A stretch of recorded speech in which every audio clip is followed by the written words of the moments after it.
नमस्कार दोस्तों, एक नई लर्निंग के साथ हाजिर हूं और आज की लर्निंग में हम एक कंपनी को लेकर चर्चा करने की कोशिश करेंगे। जो कंपनी खास करके ग्रीन प्लाई में काम करती है। प्लाईवुड को लेकर कंपनी का कामकाज है, प्लाईवुड मैन्युफैक्चरिंग से लेकर के डेकोरेशन डिजाइनिंग तक का कामकाज है, जहाँ पे कहते हैं design your interior with the green ply, और ग्रीन प्लाई के साथ जिसमें कि खास करके दीमक और बाकी चीजें नहीं लगती है। जो कहने में सुनने में आती है उसकी बात कह रहा हूँ। कंपनी क्या कह रही है, कहती है प्लाईवुड्स एंड द जो कि ब्लॉक बोर्ड की बात किया जाए, डोर्स को लेकर कंपनी कामकाज करती है, विनियर्स को लेकर कंपनी कामकाज करती है। और ये कंपनी खास करके प्लाईबोर्ड्स में अच्छी खासी रोल बनाती है अपने मार्केट को लेकर के।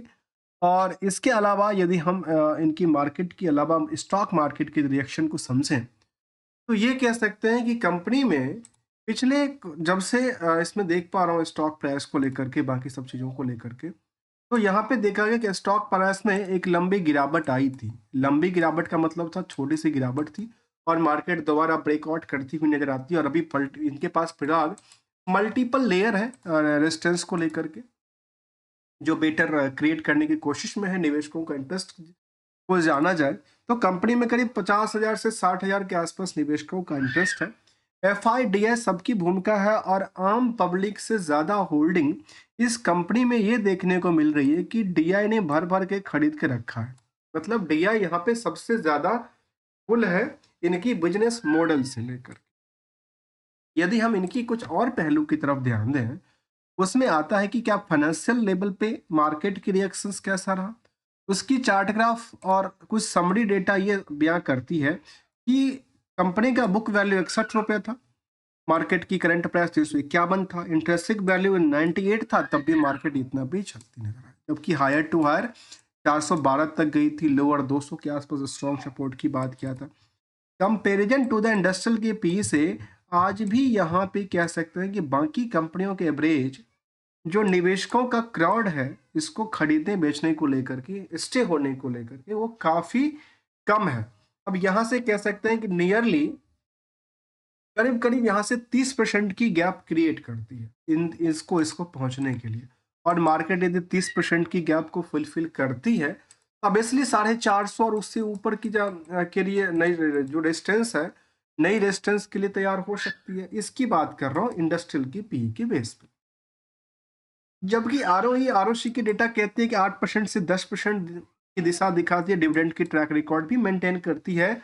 और इस अर्निंग पर शेयर के हिसाब से देखें तो नंबर ऑफ शेयर कितने थे, 12 करोड़ 40 लाख, जिसकी वजह से मार्केट कैप कितनी क्रिएट होती है, करीब 4300 करोड़ की क्रिएट होती है, जिसमें 12 करोड़ 40 लाख की होल्डिंग में करीब 52% की होल्डिंग किसके पास है, कंट्रोल और प्रमोटर के पास है। जबकि केवल यही बातें जानने के लिए करते, बिल्कुल नहीं, ये जान तो हम सब जानते ही हैं, ये बातें तो हम जानते ही हैं, क्योंकि ये समरी डेटा है मार्केट का भी, और इनकी फाइनेंशियल के कुछ पॉइंट को लेकर के आपस में कम एक समरी डेटा क्रिएट हो गई।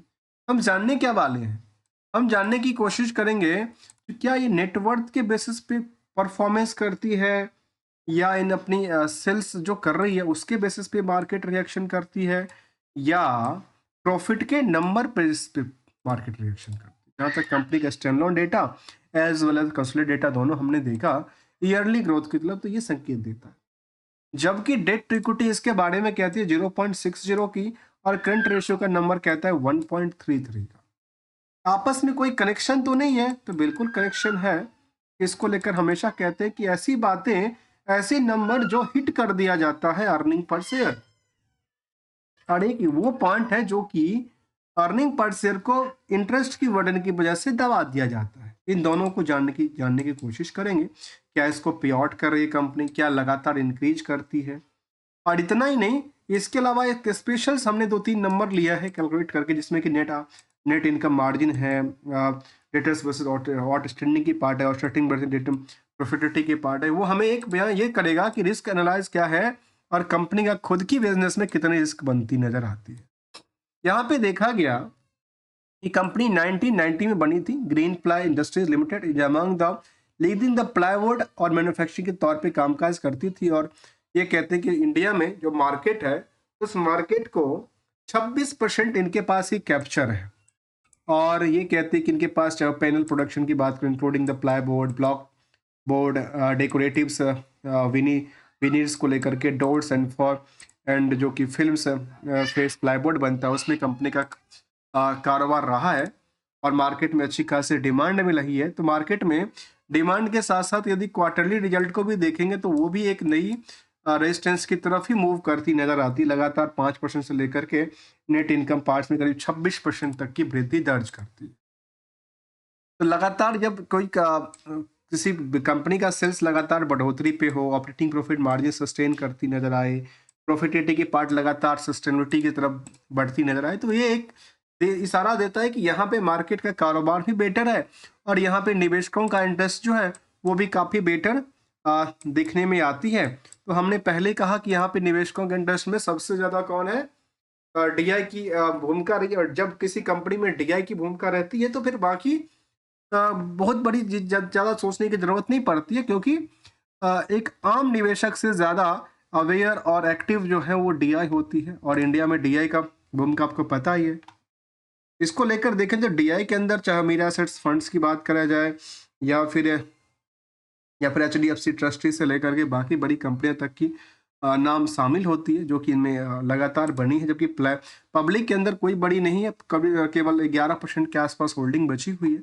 प्रमोटर की बात किया जाए तो प्रमोटर में कंपनी के पास जो प्रमोटर है उनकी क्या एक ही कंपनी है कि कई सारी कंपनी है।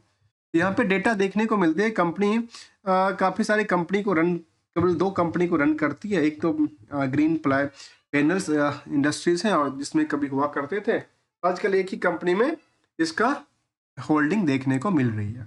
लिस्टिंग की बात करें तो, लिस्टेड की बात करें, इसके अलावा यदि हम उन बातों को देखते हैं, जब हम प्रॉफिटेबिलिटी को नंबर को देखते हैं तो हमारे सामने 2 तरह की बातें सामने निकल के आती है। क्या कंपनी का प्रॉफिटेबिलिटी मार्जिन देखना चाहिए या नेट इनकम मार्जिन देखना चाहिए, दोनों अलग अलग बातें शामिल हो जाता है। फिलहाल ये भी देखने को मिला जो कंपनी लेटेस्ट लगातार नई नई सब्सिडरी कंपनी बनाती जाती है, जहाँ पे green ply specialities panels private limited बनाई कंपनी, लगातार इसमें जो एसओपी के थ्रू जो है पैसा भी कलेक्ट और निवेश अपने लेने की कोशिश में है, जहाँ पे अलॉटमेंट करती है और अपने ही एम्प्लॉय से पैसे कुछ मार्क कंपनी में निकल के आ जाते हैं, जहाँ पे कंपनी के सेल्स रेवेन्यू बढ़ा, नेट प्रॉफिट बढ़ा, उसके साथ साथ ऑपरेटिंग प्रॉफिट मार्जिन और नेट प्रॉफिट मार्जिन में ये सब करने के बाद भी गिरावट का नंबर दर्ज करती है फ्रॉम द क्यू और क्यू बेसिस को। इसके अलावा यदि हम उन बातों को देखते हैं कि कंपनी का सीजीआर बेसिस पे, तो उसमें हम ज़्यादा नहीं जाते सीजीआर बेसिस को लेकर के, लेकिन केवल और केवल नेट इनकम मार्जिन को हम जरूर देखने की कोशिश करते हैं, तो हमारी समझ में आती है जो कंपनी ओवरऑल बिजनेस से 4% की पैसे को सेव करती है। इस 4% को पैसे को लेकर के कंपनी का जो रिस्क है वो कितनी परसेंट है, तो वो रिस्क के लिए कहती है कि करीब 2 महीने की रिस्क फैक्टर है। उस रिस्क फैक्टर में जो कर्ज की सिचुएशन है वो लगातार जो पे आउट करती जा रही है कंपनी, तो ये इनके लिए अच्छी बात है, जबकि इनकी जो वैल्यूएशंस था बैलेंस शीट को वो लगातार वृद्धि दर्ज करती है, चाहे दूसरी किसी भी चाहे निवेश को लेकर देखा जाए, अदर एसेट्स को लेकर देखा जाए, अदर पोर्शन को लेकर देखा जाए, तो उनको लेकर भी हमने कंक्लूजन डेटा निकाला। जो सेल्स के बेसिस पे जो आउटस्टैंडिंग था मार्केट में वो 12% था, और प्रॉफिट के बेसिस पे देखा तो वो करीब 277% की बात करती है, अर्थात हाथ में कुछ आया नहीं। लेकिन ऑब्वियसली मार्केट में कौन इनको बुल करने की कोशिश में है, अर्थात इसमें डीआई जो इतने भी हैं उनको लगता है कि मार्केट काफी बेटर हो सकता है, क्योंकि उन्होंने लगातार अपनी पोजीशन को अप डाउन करते करते 30% तक की होल्डिंग अभी भी बना के रखी है। कंपेरिजन टू द बाकी कंपनियों से हिसाब से देखा जाए, जहाँ पे सेंचुरी प्लाईबोर्ड्स, चाहे ग्रीन लैम्प की बात किया जाए, ग्रीन पैनल की बात किया जाए, उन सभी कंपनियों के लिस्ट में यहाँ पे जो निवेशकों का इंटरेस्ट है वो थोड़ा सा ऑन एवरेज ठीक है, कुछ कंपनियों से ज़्यादा है, कुछ कंपनियों से कम है निवेशकों का इंटरेस्ट, क्योंकि वो डिपेंड करता है ट्रेंडिंग व्यू के अकॉर्डिंगली और मार्केट की पोटेंशियल को लेकर के, आखिर कौन सी कंपनी सबसे ज़्यादा सेल्स बढ़ोतरी में कामकाज करती है, नहीं कर पाती है। जबकि कंपनी ने यदि निवेशकों की बात देखा है तो कंपनी के जो प्रमोटर है, जो मैनेजमेंट है, वो अपने निवेशकों के हित में सोचते हुए डिविडेंड की पार्ट देती है, लेकिन उनका पार्ट इतना नॉमिनल होता है जिसको कहना थोड़ा सा मुश्किल होता है, काफी छोटा सा पार्ट दिया। जबकि शेयर होल्डिंग पैटर्न को हमने जाना और कुछ सालों के डेटाबेस को देखेंगे तो पिछले 10 सालों में बेटर इन्होंने की इसके स्टॉक में डिमांड में लगातार रही है। या 6 महीने से लेकर के लास्ट 10 सालों के डेटाबेस की यही कहती है। ट्रेंडिंग में लगातार बेटर रही है और इसको लेकर के यदि हम अच्छी फेवरेबल और इनफेवरेबल बातों को भी देखा जाए तो वो कुछ अच्छी बातें भी शामिल करती है और कुछ अच्छी बातें नहीं भी शामिल करती। तो कुछ चीज़ों को नज़रअंदाज किया जा सकता है क्योंकि यदि पोटेंशियल्स में खास करके कुछ ऐसी स्टॉक जहाँ पे डीआई सबसे आम पब्लिक से ज़्यादा बुल हो तो उनको तो मार्केट को ऑब्वियसली क्या है एक प्रोएक्टिव की तरफ चलना चाहिए। तो ऑब्वियसली चलती रहती है और ऑब्वियसली देखा गया कि अच्छे खासे रैली क्रिएट करते हुए एक साल में करीब 70% तक की मूव क्रिएट कर चुका है। और जहां तक ये वाली सवाल है किसी कंपनी का, तो एक ये ट्रेंडिंग व्यू देखा है तो यदि कोई कंपनी का स्टॉक चार्ट अप ट्रेंडिंग के लिए खुलती नजर आए तो वहां पे स्टेबल किया जा सकता है, स्टे किया जा सकता है। अदरवाइज यदि उसके रिवर्सल चलता है तो खुद की फाइनेंशियल पोजीशन के बेसिस पे उसमें रिस्क को कम भी किया जा सकता है, जो कि एसएल के साथ हम कम करते हुए देखते हैं और मार्केट में अपने पैसे को भी सदुपयोग में रखते हैं और यदि मौका मिलता है तो प्रॉफिट भी बुकिंग करते रहते हैं। विदाउट किसी ट्रेडिंग और एडवाइजरी नोट को लेकर के thanks for the joining us.